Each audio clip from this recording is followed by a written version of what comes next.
Evening and welcome to the ZWAC show, otherwise known as the Zero Waste Advocacy Committee of the Northern California Recycling Association. I prefer just to say ZWAC, as in we're going to ZWAC somebody. My name is John Moore. I'm the host. We talk about a lot about zero waste on this show, and some of the important things about zero waste is one, you got to be able to find ways to repurpose stuff that's been used. Another is you have to make things that can possibly be repurposed. So when we started the show after the pandemic, we had a couple of business people on the show to talk about businesses they had that, tried to achieve those things. One of which was Nikki Kozlowski of a company called Wisdom Supply. Another was Amy Golan of Planet Renew. And although we haven't interviewed him before, we asked tonight to have Matt Zimbalist of Re-Up Refills of it's either Oakland or Berkeley to come talk to us because we want to find out what impact the pandemic had on your business. What struggles did you have? What challenges did you meet? And so I'm going to go around, try to do this as a panel discussion with the three of you and talk about those things. But first, I'd like to go around and have you introduce yourselves and a little bit about your business. And Matt, since you weren't on the show before, let's start with you. What's up with Re-Up Refills? Great question. Always something, I would say that. I'd say refill is a quirky new industry, so there's always another little problem to solve, I would say. Um, we started Re-Up Refills in Oakland, California in the beginning of 2020, so right when the pandemic started. And yeah, we offer a low waste solution to groceries. So people come in with their own containers and fill up anything they would at a traditional grocery store aside from produce and meat. And only pay for what they get. So they pay by weight. And we have everything from olive oil, dish soap, peanut butter, coffee, teas, spices, shampoo, conditioner, kind of you name it. So yeah, that's us. You sell the containers too? We do have containers on offer at a reduced price, but at this point, overwhelming majority of our customers bring their own containers, whatever they have lying around, and just refill product. Yeah. And you also have an online sales part, don't you? We newly started an e-commerce store for any of our non-bulk refillable items. So you can get all of our what we call zero waste items, which either help you preserve food or supplies longer or create a compostable alternative to plastic products. So instead of a plastic-based sponge or a scrubber, we sell a compostable-based version. Okay. So Nikki, Wisdom Supply, is that still in business? Yes, technically, but it's different than what it was. Yeah, well, tell us what it was when we first interviewed you. I think it was probably in 2021. Wow. Yeah. Okay. Well, okay. So when we first started, which was we founded in 2017, and we were exclusively working with schools and classrooms, and we curated and designed plastic-free, zero-waste school supplies because every year students throw out all of the supplies that they used the year before and buy new the next year. Well, not all students, but it's a big event. Back to school shopping is a big event. Um, and it promotes this throwaway lifestyle. Mhm. So the pandemic completely changed that. We could no longer work with schools, like we were working with teachers to stock the classroom, and we had to pivot to a direct to individual approach where we were more e-commerce and selling to individuals. And so when we started e-commerce, Facebook advertising was like relatively inexpensive. And then slowly it became more and more and more expensive. So we got caught in a cycle of taking out these really big loans, Oh, pushing really hard to pay them off, paying them off, having nothing left over at the end, and needing to take out a big loan. And we were just like on this hamster wheel of loans, because our profit margins weren't large enough for us to like really get ahead of the loans to actually have our own. So we've decided to like get off the hamster wheel and go for a more grassroots pre-order approach and only focus on two products right now while we like take a breath from living in deep stress for many years. So can I still buy a spiral notebook from you? Well, first of all, spiral notebooks are not zero waste because that spiral, the interior pages have to be removed from the spiral. So you Mhm. would have to rip out each page to recycle that paper and I then used the throw. wrong phrase. I meant like a three-ring binder. Oh, okay, sorry. It is good for everyone to know. I'm sure everyone here knows about spiral notebooks, but if you want to talk about spiral notebook recyclability, I'm happy to elaborate on that. But a three-ring binder, not at this moment. We will bring them back, but also our binder manufacturer went out of business as Oh. well. So we have to find a new manufacturer. But you can buy a. Well, I might suggest a niche market for you. Lawyers use trial notebooks. I use trial notebooks when I try cases. I have a specific way I organize them, but I always and I repurpose them when I can, but I like them a certain way. You might be able to have a target lawyers. Yeah. So Yeah. Amy, tell us about Planet Renew. Hi, yes, Planet Renew. Well, similar to Matt, I have a zero or low waste store in Walnut Creek, and I offer similar things except for produce and food things. So I do everything for the home: cleaners, shampoos, conditioners, laundry detergent. You can refill on 25 different products you have for the home. Plus, I have a skincare line and then plastic alternatives that are either compostable or reusable. So everything for the house, a little bit for pet and baby. That's what I specialize in. I also do a lot of work on education. I work with schools setting up green teams. I do presentations to companies and groups on being more zero waste. And my passion project has actually been bringing automated refilling to big brand stores. And I was in an accelerator last year working on that. And the company that I was working with unfortunately went bankrupt in the fall. So I had a couple local stores who were going to pilot it. And now I'm kind of starting from scratch. I had a second store at UC Berkeley 3 years ago on campus, UC Berkeley.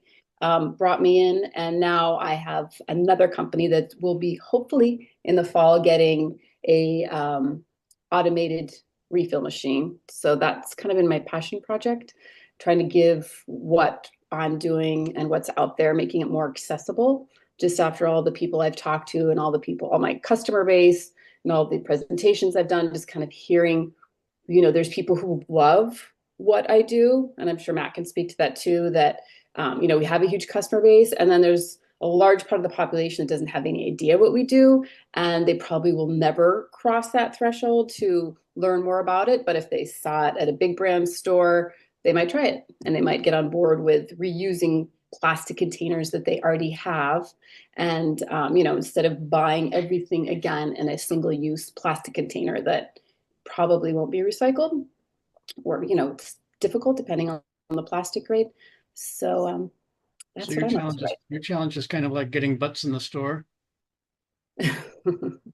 Yeah, I mean, we're dealing with changing consumer behavior, and we're in a time where people want things fast and yesterday. So going back to the basics and going back to good products that are organic or close to, it's tough, and prices have gotten more expensive. So, but your question about COVID, yeah, I mean, of course, COVID affected my business, but the good thing about COVID was I realized, because I've been primarily events and farmers markets. The local farmers market owner brought me in to help with plastic bags and straws because I used to have my own. And she was like, everyone's getting all these great fruits and vegetables and they're putting them in plastic. So she brought me in to help kind of educate people and offer alternatives. But then during COVID, I realized that, how could it be more impactful? And I started offering refills in January, right before COVID, actually, January 2020, I started offering refills. So that was a interesting change and a good direction. So did the pandemic make you look for different opportunities? Yeah, I mean, there was like that year, I partnered with a few other local women entrepreneurs, and we were trying to we made like a gift basket of things that were zero waste or equal waste, trying to figure out a way to market ourselves to get our products to people. I didn't have a store at the time, and events, of course, weren't very popular. So I had to be creative just to kind of stay in business, and to get my products out there. And then I did a pop-up in a store in Lafayette, and that was good. So just, different things, trying to always think outside the box. Are you starting to get more foot traffic in your stores again? Yeah, it ebbs and flows. I Yeah. mean, it was doing really well. It kind of went down December, January, but could be just pricing and other things going on. Um, so yeah, it just depends. And then I can do large gift box orders for companies who don't want like plastic tchotchkes, or they want to send their employees um, a good eco gift. So that was a huge part of my business, and now I'm trying to kind of bring that back.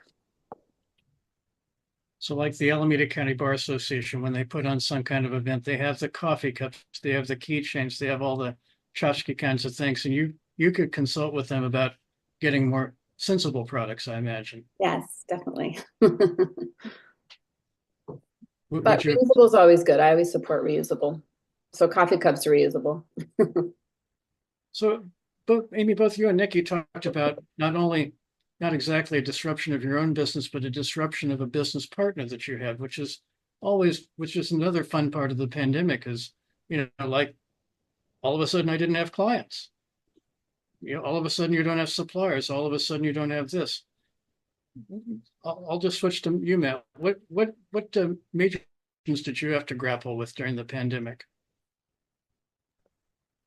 Yeah, I think it was interesting because we started right in the beginning of 2020. So we don't know anything of our business without being in the pandemic until more recently. So in some ways, I feel like the pandemic was helpful to us because it allowed us to move slowly, organically, understand what consumers really wanted, and they were a lot more patient with us.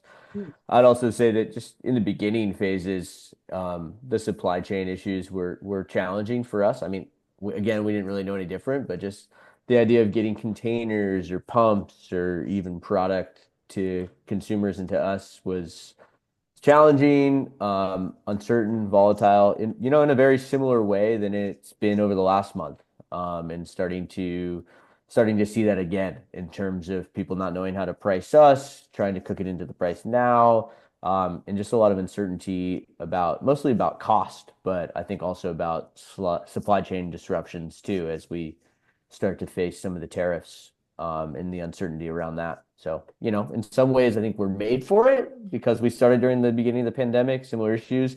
And in some ways, I'm, concerned about going through that again, for sure. Yeah, what's the sweet spot? Being small enough to be nimble and big enough to be survive the cold spells. Yeah, I mean, I'd be interested to hear more about what the nimbleness provides, but I like the optimism of it. I mean, it's definitely we have fewer suppliers. We already had fewer suppliers just based on our circular practices, but fewer suppliers, which makes us more vulnerable to supply chain issues and cost. And yeah, I think it's interesting. Hopefully, it allows us and our suppliers to build more resiliency for future issues. But it's a quirky industry, as Amy, I'm sure knows, and so the vulnerability around it is already very uncertain. It's not the most lucrative of the paths to go, and retail is already getting hit hard. But the upside is that people continue to be excited about what we're offering, which is an alternative way to consume, one that's a little more mindful, a little less wasteful. So yeah, I think we'll see what happens. But yeah. Well, you and Amy both started out. I think, and you can correct me if I'm wrong. I think you both started out with brick and mortar retail outlets, and it sounds like the expansion has been a little bit towards the e-commerce. Why why did you go for the retail the brick and mortar first? Seems like that's a bigger fixed expense. It's a lot more of a headache. Amy, why did you do it that way? Actually, I was the opposite. I started with events and I was mobile. And I originally wanted to just be mobile, maybe get a retrofit, some kind of trailer and be where people are. But COVID actually shut that down. Before that, it was a great idea. I was in 15 farmers markets. I was at companies doing monthly refills. And then COVID happened and, people weren't going to work and I was deemed unessential at the farmers markets, even though I was selling soap. Um, so that, but I kind of progressed to getting more of a following. So then I opened a store. So I opened a store second, which kind of made sense just with the economics of it and a good place to showcase everything, Right. instead of, setting it up every single time. But it's kind of, like I said, it's consumer behavior of people who love their farmers markets or they love this monthly refill. And even though my store's like a half a mile away, they want their event or they want their refill. I'm like, just drive down the street. I'm right there. Lots of parking. So, So Matt, why did you go for the brick and mortar first? I would say similar to Amy, our path was a little non-linear too. We started as a bike pop-up, so I had like a custom built bike where we'd pop up at like-minded businesses around the East Bay and vend all of our soaps in bulk. Very heavy, challenging for customers to know where to find us. So then we switched to brick and mortar located in a shipping container Mhm. and with very limited hours. And then we started doing bicycle delivery during the pandemic. So people would leave out their empties on their doorstep, milkman style. When stuff started opening back up, we noticed that our customers really wanted a place to go and were tired of being at their homes. And so we pivoted to having a fuller one-stop shop grocery, which is now in Rockridge in Oakland. Um, and the other things started to make less sense. I would say just online. I mean, so far, I mean, it's just such a competitive landscape, in general, and so we haven't seen much success with our online store at this point. Also, it feels a little we've held off on doing it for so long because it feels counterintuitive to what we're trying to do, which is shop locally, support the people around you, build a more circular local supply chain. So that's why we don't do any refills on there. I mean, the just in terms of carbon footprint and shipping things like that doesn't make a ton of sense. I also think that, we like the aspect of being an alternative to Amazon or Costco or Target in that like we're a community space where people can come and run into people they know and shop in a different way that makes them think more consciously about consumption. And I think online shopping in general doesn't serve that at all in our society. It leans more towards convenience, more package waste, more mileage waste, and less community. And that said, I think we have, at this point, we have such a curated selection of products that we figured people would be interested in learning about them online, especially if they're not near a refill shop. But in general, we're a little 1 foot in, 1 foot out the door in terms of e-commerce, and we're never hoping or thinking it would be a big part of our mission or our financial model. But at this point, we're interested. We've been spending a lot of time providing goods and resources in terms of expertise and advice to consumers online, and we figured, hey, if they want a place to find this product that maybe is a good alternative to what they already got, we'd appreciate the money. So. Well, it's interesting you bring that up. Like maybe the pendulum's going to swing the other way. People are going to be tired of being isolated and being on Zoom, and they're going to miss the communal shopping experience. They're going to miss walking along College Avenue. They're going to miss going to the mall. Is that going to happen? I don't know, John. I thought all the malls were gone. I'm just kidding. Well, they might come back. I don't know. So then, Nikki, as I remember, Wisdom Supply mainly was selling to schools. And then the pandemic happened, and I imagine that impacted the business a little bit when the schools closed. Would would you still be working with schools if that hadn't happened? Yes. Our whole mission was to be like a systems approach Mhm. and stop the madness of back to school shopping and just work with teachers on stocking the classrooms so that when students, it depends on the grade, high school is a little different, but for middle school, like when students go from classroom to classroom, what they need is in that classroom. And they don't need, like a ton of felt tip pens. And there's a non-landfill, non-toxic alternative to most things. It's just working with the teachers for them to understand what's happening environmentally and the impact of all of this waste. We used to do these locker cleanouts and these waste audits, and we would, at the end of the year, we would have the students give us everything instead of throwing it away. And we had like mountains and mountains of all of these school supplies, and we would look at the back to school shopping list that teachers were handing out every year, and everything that is on that list is in the piles of stuff. And it's like students, it's really basic. Like you need a binder, you need paper, and you need a pencil, and you need a pen, and like maybe a wax peel highlighter to highlight something, or a wax peel marker to, emphasize something. Like it's students' education shouldn't be contributing to the problems that are going to affect their future. So we were really intense about working with schools and having a massive school sort of impact. And I'm sure we would have a similar philosophy to Matt, that like our online store would be supplemental, like that if you need an extra something, or you need a new binder cover, or whatever it is, you can order it, but it wouldn't have been our entire focus.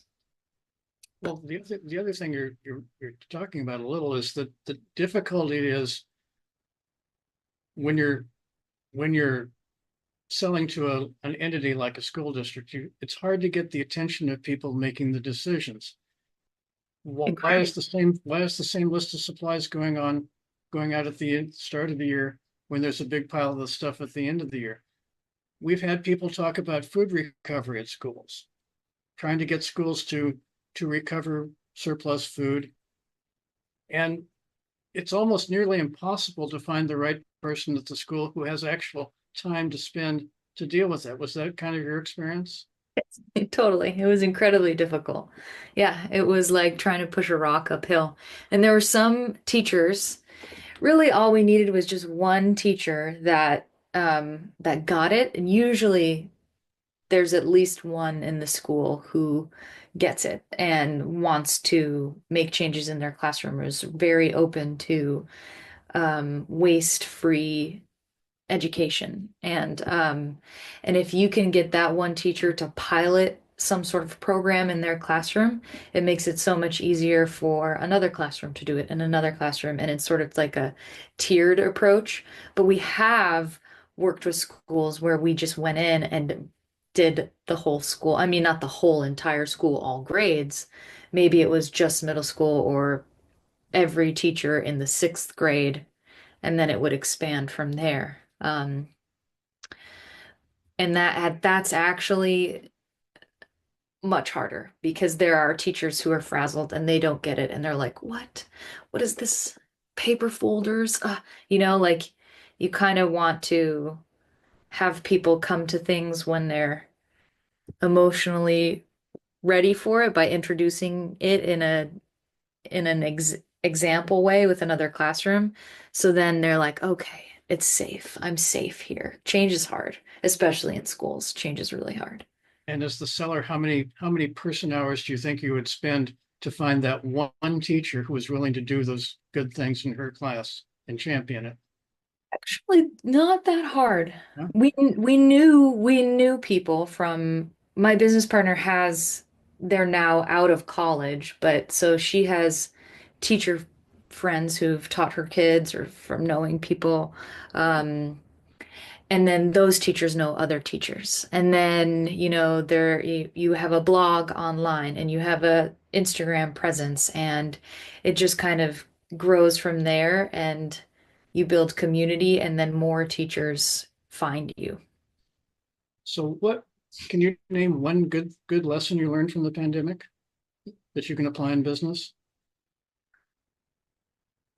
Um, maybe more of a neuroplasticity, like willingness to just be like, well, okay, like prices have gone up and we need to tell our customers, we need to talk to them. And so it did make us reach out to our customers more and get used to apologizing or like explaining the problems. And customers were way more kind and understanding than we always expected. We were always like, they're going to be so mad at us. But I think customers like to hear from you and they like to hear your story on how you're building your business. And so we were, in a way, kind of forced to explain delays and, we're sorry your school supplies are not going to arrive on time because of these supply chain issues. But for the most part, everyone, it like made it built stronger connections between our company and our customer base. I can see that. So Amy, same question to you. Is there one good lesson you learned in the pandemic? I think the main lesson I learned was really to just kind of, that nimble that we were talking about earlier is just trying to think outside the box and figure out what my customer base wanted and what they needed. During the pandemic or right before, I added refills. And I think that was, a great move and a great offering for my customer base that I already had and just kind of expanding their repertoire. So, it's always, what can I do better? What do my customers need? And not being afraid to try new things. I think as a solopreneur or entrepreneur, you're always trying to figure out the best way to craft your message to the public and to your target market. So that's like a constant thing. How do I reach people? What's the most effective way? Is it social media? Is it in person? Is it newsletters? What is the best way to connect? So I think during COVID, I really had to hone down and look at all of those different facets and figure out which one worked and go with it. In terms of the connection, is it more important to connect with the customer so that they know what you're selling, or is it more important to connect with them? You get feedback from them about what's important to them. I think it's both. I mean, a lot of what I feel like I do is educate people. They don't naturally think about living a low waste lifestyle. So I'm always trying to just add value to what they're doing. People start at different places. Maybe they bring their bags to the store instead of taking a plastic bag. That's the first step. Maybe that's all they've ever done. Then there's so many other layers that you could add on to that to help them live a low waste lifestyle. So I just feel like it's partly, one of my missions to help people with that. What can you do better? And I always tell people, pick 2 or 3 things, make them part of your life, make it a habit. And then once you have those habits, then you can add more. Because the biggest thing I hear is, oh, there's nothing I can do. I can't make a difference. The world's already just so complicated. There's so much plastic, it's doom and gloom. And I try to just pull people back and focus on a few things. Because when you can actually do something and make a difference, you have that great sense of accomplishment and self. And then you want to keep doing it. You feel good about it. I'm sure Matt can speak to the same thing. My customers feel good about their shopping. They're happy to do it. They enjoy it. They like it. They know that they're doing something different. And I always say, well, if you have 10 customers, you have 100 customers, you have 1,000 customers, if you just start exponentially having people change one thing, just think about the effect that it can have. We can wipe out doing certain things bad or eliminate, certain products or certain ways of buying. I tell people at this level, we're from the ground up, we speak with our dollars. That's the biggest change that you can make. And that's what I encourage. Well, you echo why I've always liked doing legal work for recycling businesses, because even though I wasn't doing the good work that they were doing, I could be associated with them and I would feel good about the work that they were doing and that I was helping them succeed. That's how I. So Matt, turning to you then, is there what one thing have you done in your business to adapt to the pandemic that you think has worked?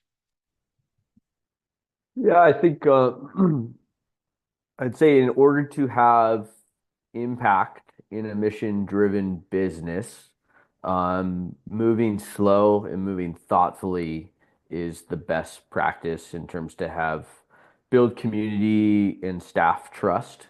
Um, and I think that's been a great building block, foundational building block for our business that I wouldn't have had prior to owning a business in the pandemic.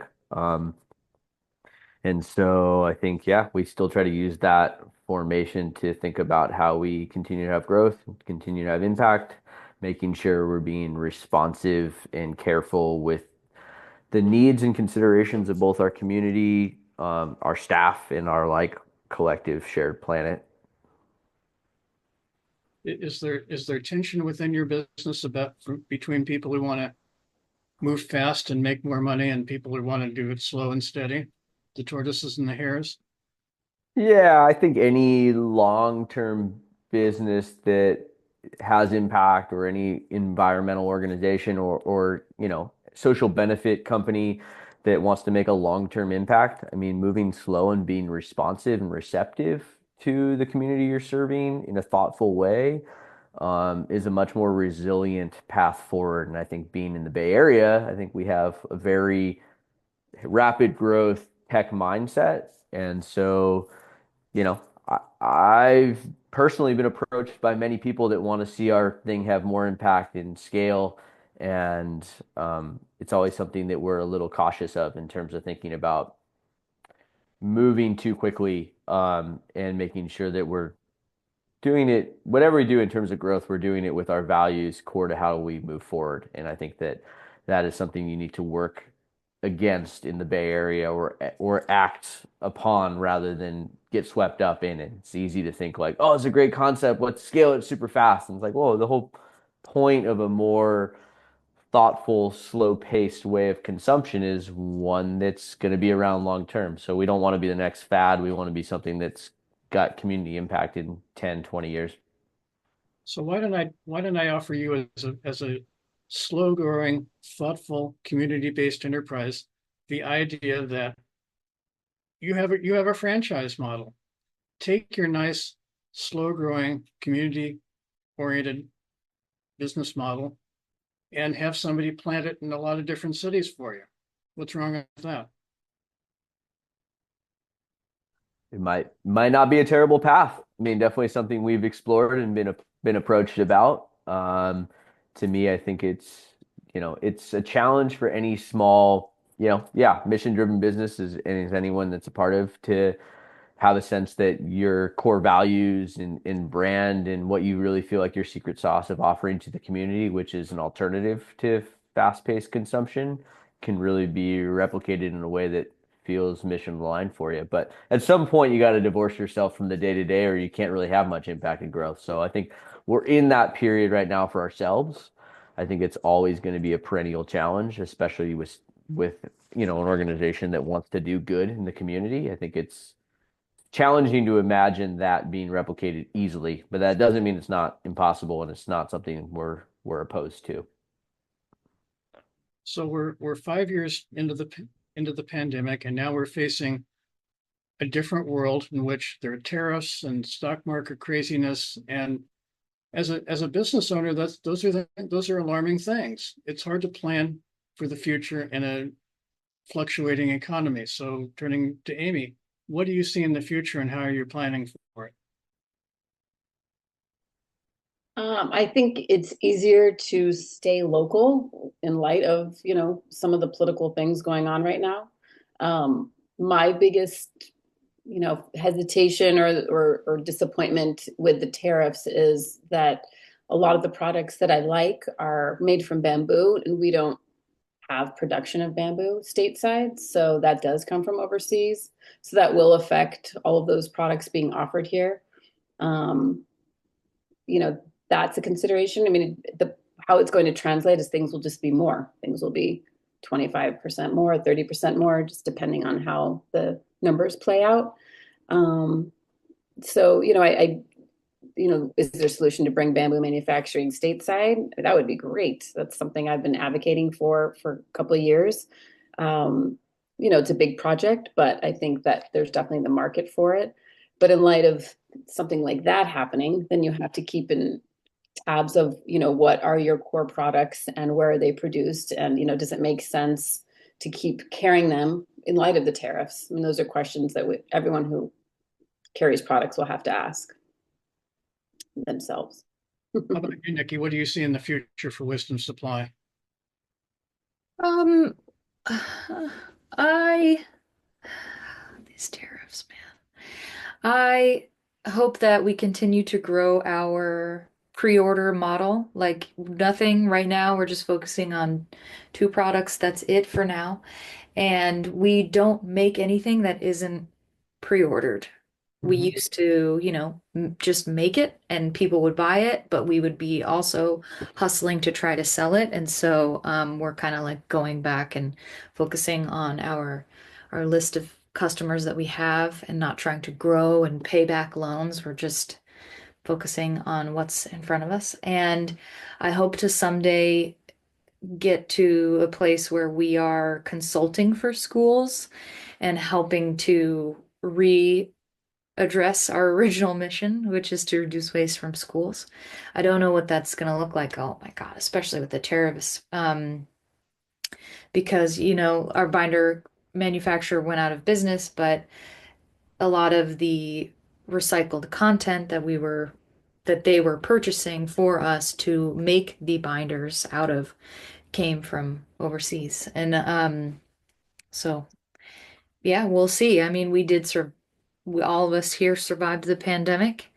Our businesses survived the pandemic and we had 20% increases on certain things then. So it's just see how it goes again.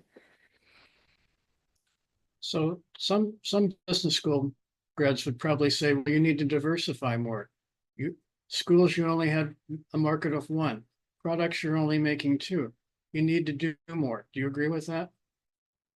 We used to do that, and that's what got us in trouble, I think, because we were like, we have to have every single thing that everyone could need. And in a way that, that was good when we were working with classrooms and we were like the solution to stocking the classroom so that no one had to go back to school shopping. But in order to survive this rocky period, and to also kind of get our bearings so we don't die of a heart attack and digestive issues from the stress of having to like pay back loans all the time. Um, like having an incredibly diversified portfolio of products, your margins are only, you can only buy this much of all of these different things, and you can't really like go deep in one category and make any meaningful um, progress. And also you're spread thin because you're a small team who's managing a giant catalog and you have to order from this person and it takes this, the lead time takes this long and the manufacturing, it takes that long. And so like calm it down, keep it small, and build from there, and then maybe add in another product and then add in another product, as you grow, focus on a small thing and grow the customer base from there is our approach. Are you selling retail or wholesale? We were selling both. Well, for our planners, both retail and wholesale.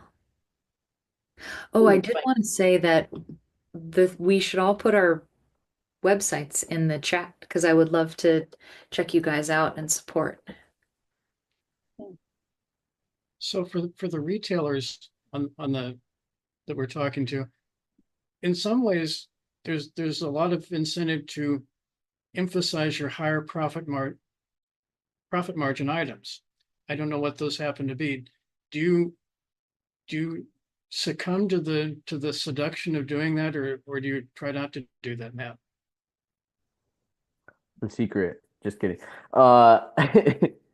Yeah, I think that it's interesting. That's an interesting question. I think we've really been thinking about that a lot lately over the last few weeks, just in terms of thinking about how to weather what we see as a pending storm, in terms of price and what is the price elasticity of our customers in general, and what do we want to be in the community? Like, I think we started because we're not that interested in being something that feels very elusive for people and catering to a very small niche luxury market. I think we thought a lot of our business, at least being in the East Bay, being similar overlap to, the folks on the call, Urban Ore, in terms of people that care about the environment and want to be included in what it looks like to be able to consume products that are affordable, that are aligned with your values. So we're about to onboard EBT, or food stamps, at our store, which we're excited about, as part of the way of navigating and mitigating some of the cost increases that we need to have at the store to make our bottom line possible, for us to continue doing business and to weather a pending storm of price increases, which we're already seeing for a good deal of products. I think I studied economics in college, but it's bringing back a lot of the very basics of supply and demand, cost, and price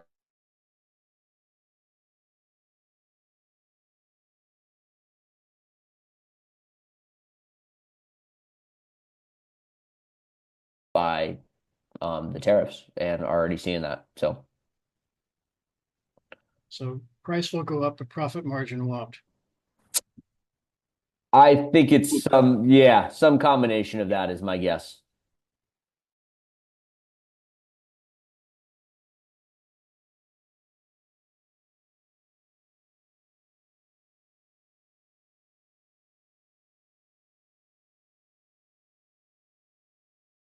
I do agree with that. I think in the refill business, it's harder to have that higher profit margin, especially re-up makes a few products. I think you have more control over that. But if I'm buying from a manufacturer and then I'm reselling, I'm the middleman. So, you have control, but it's like, what is the sweet spot for pricing? When I started refilling in 2020, my prices were half of what they are now. But my main suppliers have gone out of business. My big one actually sold to a high price and they got out of the refill market. So, it's who's doing business now and at what cost, and, maintaining a high level of quality also, which is really important. I like my products to be as organic or as organic as possible, something that's better than they're getting at the grocery store. So, there's a constant battle on how much can you charge, and then that therefore affects your profit margin. And the wholesale price you pay is higher than some would, just because you're not buying the volume that other people do. Right, exactly. If I had 50 chains, then my price would be a lot better. Or you could have stuff made for you. True. Yeah. Which is another option. Well, before I go on, is there anybody that has questions of our panel, wants to talk about how businesses can succeed during the pandemic or other challenges? Continue to succeed. Mary Lou? Unmute. Yep, there we go. I'm very interested in localism. We would like to replicate Urban Ore, sell the operating system to anybody who wants to buy it. They have to be very entrepreneurial. Sell it to anybody all over the country. Every town needs one. But then the question is how, we discovered localism when we moved from a corner at 6th and Gilman to 7th and Ashby, which is like 2 freeway exits, and maybe a third of our customers dropped away, and we got a new whole set of customers. And that, when you're only 2 freeway exits away, that's really local. And so I'm wondering, how does local feel to you? What does local mean? And how important is it? I can go first. I think local is very important. And I think as a refill store, I encourage people to go to the one that's closest to them because it kind of defeats the purpose if you're driving 30 minutes and you pass another refill store in terms of your carbon footprint. So I think localism is extremely important until we change the way that we produce goods for the American population. I think a refill store should be in every community so people have access to that. So localism is your community and having people take advantage of something like that Matt and I do. So yeah, very important. Interesting. Thanks. How do you have localism in an e-commerce world? You really don't, because e-commerce is available to anybody anywhere. My e-commerce, just like everyone else who spoke today, isn't a large part of my business, and it's never intended to be. But I do offer people the option to buy online and then either pick up, or we'll do some local free deliveries. So that's just kind of making things easier for people if it's depending on what the product is. And then I do have people at various parts of the country that don't have refill stores that reach out to me. And then I try to work with them. You know, there's like there was a church in Ohio that came to me and they started a green team, and that's something that I do. And I was just helping them how can they educate their congregation and what kind of products do they want to curate for them just to get people started. So just things like that. But e-commerce, I think with what we do or what I do isn't supposed to be a big part of my business. It's too big of a carbon footprint. So Matt, on College Avenue, I always think of College Avenue as a very congenial place to go and shop. Is there a local business development group? Is there local community members that you can connect with to try to make you a destination for the College Avenue community? Yeah, I mean, yes. I mean, there's a business district. I happen to be the vice president of it. So I think I'm helping internally try to grow that and build more sustainability and localism in there too. I think like Mary Lou, I think I kind of got into this because I think my background and my passion is for building local community and building local. I think nothing gives me greater joy than when I like walk downstairs and in our refill shop and see the offices are upstairs at our place and see people that randomly run into each other at the refill store and then start exchanging like, oh, do you use this thing? Like, oh yeah, this like keeps my vegetables fresher. I think that there's cool ecosystems that are created from being local, and I think that we see that every day. And I think it's increasingly more challenging to run brick and mortar retail, especially in a place like Oakland.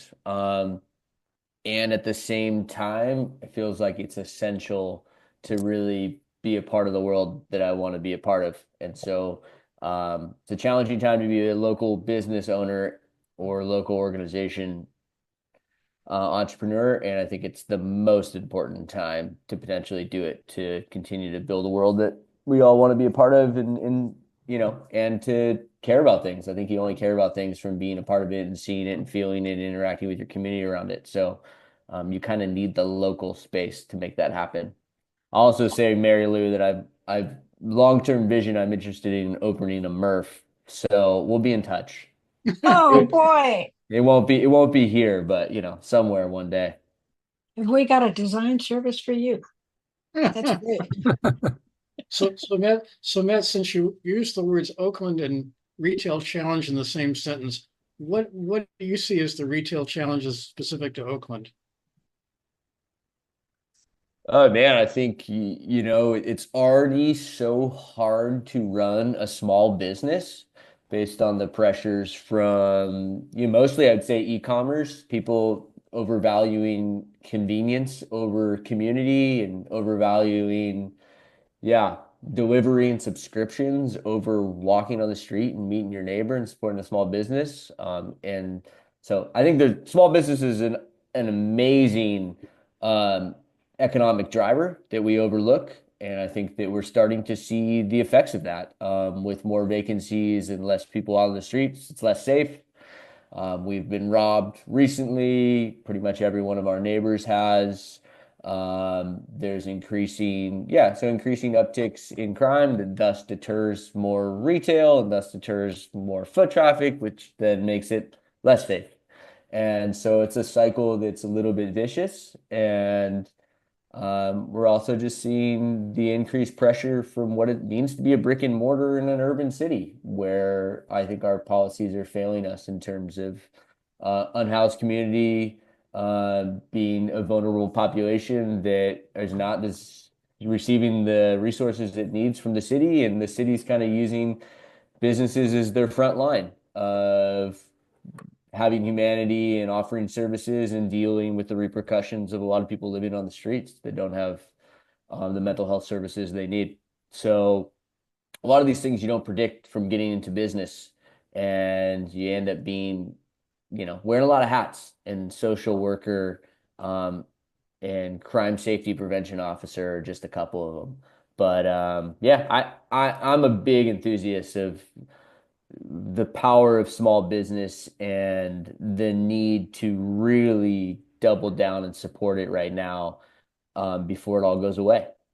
So, So Nikki, in terms of your small business, how do you knit a community together with an e-commerce model? Um, it comes from emails from your email list. And yeah, just the touch points are digital, social media and through email. But we used to spend a lot more time emailing customers.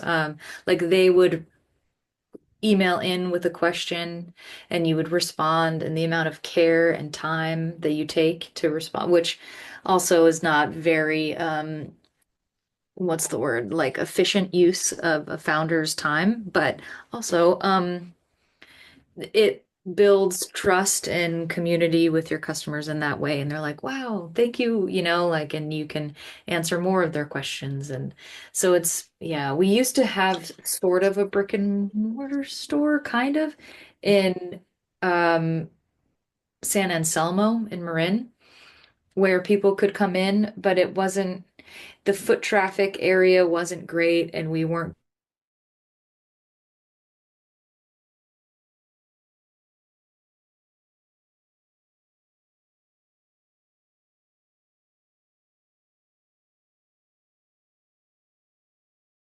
Didn't last. So how do you resurrect something like that?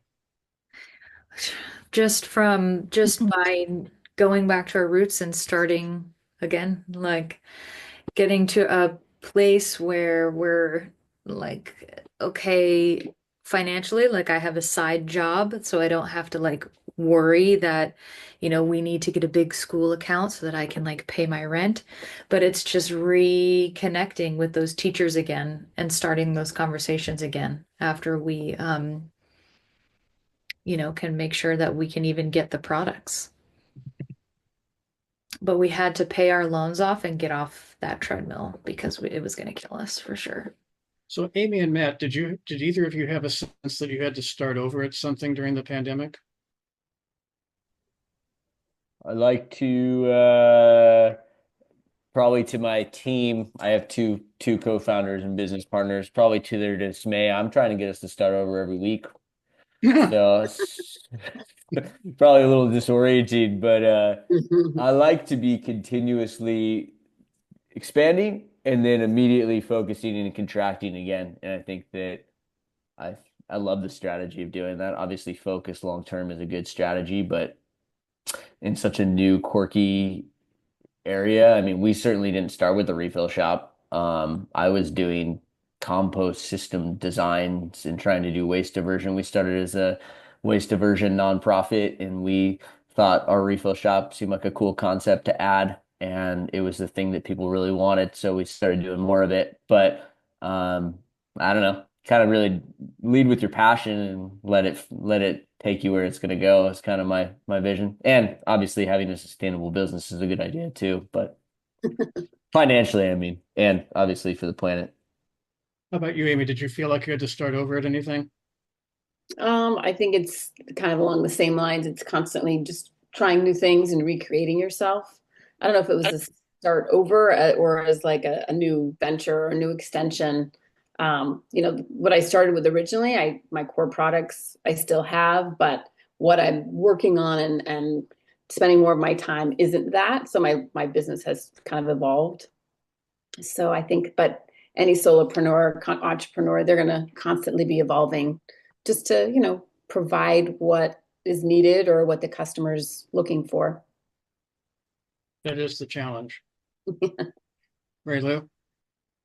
Yeah, I'm hearing people say I had a service or a product line and at the edges I expanded from the edges of what I already had. Do you think that's a fair characterization? Yeah. Yeah, because that's what I heard. There's a cookie company, Mrs. Somebody's Cookies, and this woman started out. She was just baking cookies, and they were really good. So she started a little storefront, and she expanded her product line, always growing from what she had and expanding at the edges. And it's then she sold it to a franchisor, and it just went kaboom, nationally and now internationally. And all they do is sell cookies. But they expanded from what they had. Well, there's definitely something to staying to your core competency. And then the other side of that is offering, ancillary products to that because people are either looking for it or you're trying to fill a need. You could make a really good cookie and then sell milk along with it. Yes. And oat milk and Yeah. almond milk and yeah. Yeah. Do we have any other questions for our panelists? Can you hear me? Yes. Oh, hello. I was trying to get my video back on. I stopped because I didn't want to have you watch me eat my bowl of chili. Okay. But anyway, right now I'm writing something to you on chat. And I just wanted to mention that these, they're at the back of every crisis, there's an opportunity. And that's a really nice old thought that applied to us quite a lot when we were weathering the COVID crisis, which you guys were talking about. But when that happened, we closed down just like everybody did. And if you remember, around that time, everything went really quiet. Hardly any jets in the air, hardly any trucks roaring around. But we were closed, and while we were closed, we looked up the guidance from government agencies in the city of Berkeley, Alameda County, and federal government. And when we did, we found a concept, essential business. And we kept looking at it and finding it in different ones. And it turned out that we were essential in three ways. We sell hardware to other essential businesses. We sell building materials to other essential businesses, and we sell the service of disposal, which is making things go away illegally that people don't want. Then, so at that point, we reopened, and we found that we had lost half of our customers and half of our staff, which was really stressful. But it turned out that it kind of balanced out because when you lose payroll, you also lose cost. So, but within 6 months, we were doing better than we ever had. And I think partly it's because we're an essential business. And I think that people should know that because next time around, when there's some kind of big thing like that, think of the word essential business. We're in the disposal business and it's essential. So don't worry about closing down. Keep your service going. Keep your retail business going. And you can do it as an essential business and do it with the government saying, okay, go for it. Thanks. So that's actually a teaser for our next month's ZWAC show, which is going to be taking a fairly long established business, Urbanor, and talking about what their experiences were during the pandemic, how they made it through. We might even have another business besides them to talk to, but that's going to be next month's show, and I don't want to spoil any more for it. I'm a legal business. I provide disposal and cleanup and I provide it to other businesses who do that. So I deem my practice to be essential too. But that's for a next really great lawyer. Well, thank you. So thank you to Nikki and Amy and Matt for being tonight and sharing these views. I can only wish you well for the coming years, and hopefully that you have smooth sailing and your business. Well, I hope your sailing isn't too smooth because it's those challenges that Dan was talking about that really they might make you think about, reflect on the very basic ideas of your business and maybe get back to, what's really important and expand from there and, get rid of the fluff that you may accumulate over time. So, a little, not too big a challenge, but a little challenge is a wonderful thing. Said from a person who owns a business that takes other people's stuff when they're tired of it. Well, and have we got challenges sometimes? All right. Well, we do the ZWAC show the second Tuesday of every month, 5:30. Show starts 5 o'clock is cocktail hour. Thank you again for being here tonight. Hope to see you next month. And with that, I will adjourn. Thank you. Thanks so much, you guys. Thank you. We'll see you at the shop. Yeah, you will. Great. And Amy's. Yes. We'll hold you to it. There's an entrepreneur. Bye. Thanks. Bye. Good night, everyone. Good night. Right.